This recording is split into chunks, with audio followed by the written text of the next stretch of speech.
So here we go with issue number 2 in my new series of comic book movie reviews, with quite possibly one of the most controversial entries on this list. It's not only the first X-rated comic book movie ever made, but it is also the first X-rated animated feature ever made. And it is also the first X-rated film that I have ever reviewed. I said reviewed, not viewed. Don't hate.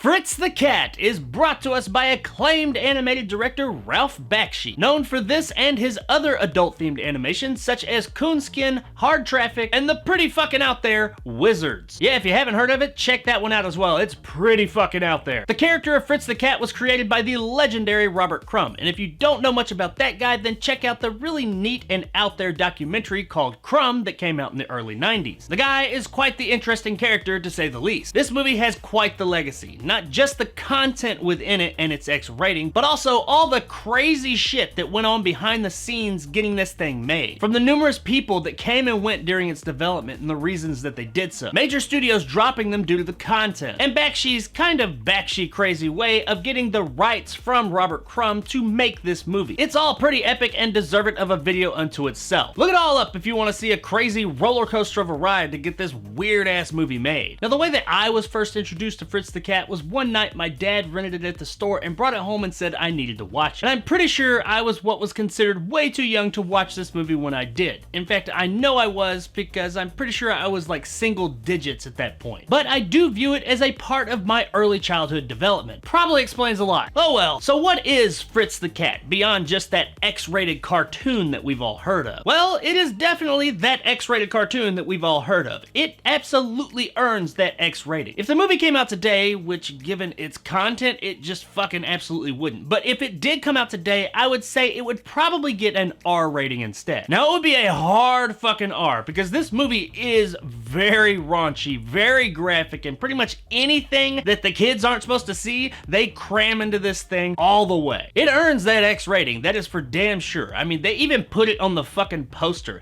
It says, "We ain't rated X for nothing, baby." And they ain't playing, this motherfucker's hardcore. Don't let that kiddie animation fool you. There's hardcore drug use, hardcore sex, you see all the fucking body parts, social satire, disturbing images, violence out the fucking wazoo, adult themes from beginning to end, even though some of them are a bit juvenile at times. The movie has a lot to say, and it definitely says it all, but that at times is part of the problem. It has a whole lot of things it wants to say, and it doesn't always know how to say them. Our story takes place in the 60s, and it is very much satiring that time. What I found really interesting though is a lot of the things that they are satiring in this film that were very specific to the 60s have come back around and are very relevant to today as well. Now this movie would never get made today, and a lot of people would watch it and not be able to see that satire. They would see the surface level stuff and just condemn the movie upon a first watch. Because it will be offensive to many people. There's some shit in this movie I'm just like, holy fuck, I can't believe they got that on screen. This movie pulls no punches whatsoever, and nothing, and I mean nothing, is off limits. It's got stereotypes galore, but that is part of the satire. That's part of what makes it work when it does work. The movie, in fact, is a lot smarter than it seems at first glance. It's not just a stupid, juvenile, raunchy flick with a bunch of dicks, titties, and ass all over the place. Though granted, there is a lot of that, but that's not all it's about. In fact, I'd go as far as to say that has very little to do with the narrative here. This movie's tackling big issues like our freedoms, racism, stereotypes, government, all kinds of deep adult themes, and it does approach them head on a lot of the time. But as I said a moment ago, the themes aren't the issue here. What they're trying to get across to us is fine. It's that it's all just kind of messy. It's a big jumbled mess at times. They took all these big issues that they wanted to talk about and crammed it all into an hour hour and 20 minutes. Now the movie does try to focus on individual larger issues as the film goes on. And the way that they do this is that it's primarily sectioned off into 3 different parts. This is almost like an anthology film. While these 3 different stories all involving Fritz the Cat are loosely connected, they are more or less kind of standalone. You have your first one that deals with free love, freedoms, and drug use. Then you have the one that heavily deals with racism in the middle. And then our final story that deals more with revolution and the radicals that are involved in that. And all of it just has a ridiculous amount of violence, drug use, and dicks, tits, and ass in it. I mean, hey, you gotta get that X rating somehow. And while Fritz is absolutely known for those things, and probably always will be, it is so much more than that. Ultimately, the movie is pretty messy overall, but I do appreciate what it's trying to say, and when it says it right, it's pretty damn profound. Now, we don't really have any big names in the voice cast or anything, but everybody here does a pretty good job with what they're given. This movie is much less about the voice talents of the cast and much more about the visual aspects of the film. Now, going along with that, there are also quite a few segments in the film where randomly we'll just hear some characters having conversations. These clearly sound different than all the other conversations we hear in the film. And that's because these are actual real conversations that they went out into parts of New York City and recorded people having that are pretty unrelated to the rest of the film. And then they just animated characters around those voices and the conversation. I thought this was really cool. It doesn't really add anything to the narrative so much, but it does add to the world. It makes this weird ass acid trip of a New York City world seem that much more vibrant and alive. And even though all of our characters are a mix of like cats, dogs, pigs, crows, and other anthropomorphic characters, this lent a true realism to it all in this weird out there world. If that sounds weird, well, that's because it is, and that's Fritz the Cat. I mean, I think it goes without saying at this point that this movie is really fucking weird and out there. Now, with all that I've said, is Fritz the Cat worth seeking out and seeing? I would say yes, it is, because the movie does have some really interesting, thought-provoking things to say. And quite honestly, the movie is just so fucking out there, it's something that needs to be experienced. Is Fritz running around the whole time trying to consume every single narcotic he can and put his dick in every single living organism on Earth? Yes, he is, but there's a whole lot more here.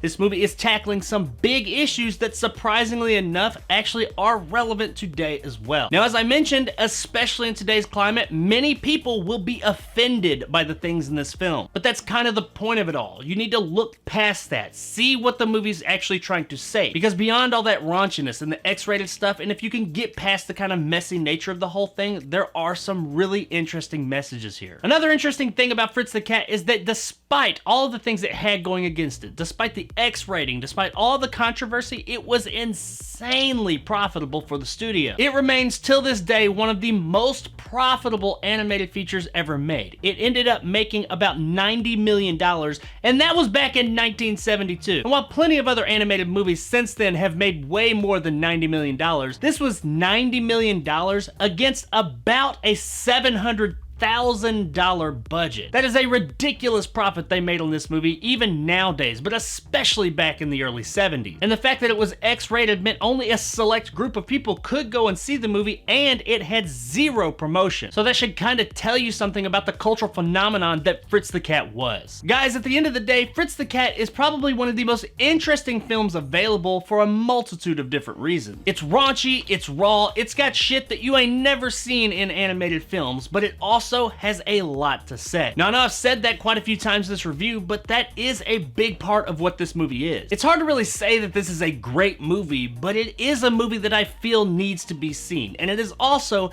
absolutely worth a rent.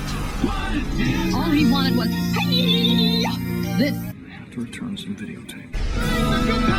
While I do think this movie is worth seeing just because of all the things involved in it and the messages and all that, in my opinion, it's worth that rent if nothing else just to see a piece of history in motion. Fritz the Cat is definitely one of a kind, and we're probably not going to get something else like it again. And yes, I know there's a sequel, but come on, have you seen it? So if you're not afraid of something possibly pushing boundaries and maybe offending you a bit, and you can look past that, then check out Fritz the Cat one night, and I think if nothing else, you will definitely be thinking about it for some time. That, and if you've ever wanted to see a cat fuck a bird and then get pre-nut clarity on revolution, that's in there too. So there it is, guys, my review of Fritz the Cat. If you enjoyed and want more content like this, hit that subscribe button and help my little channel grow. If you want to help out the channel, check out my Patreon in the description below and become a jarhead and get some of the awesome benefits that go along with that, like these guys. If you liked what I had to say, give me a like. If not, let me know in the comments below why. And as always, stay sexy, Harlem.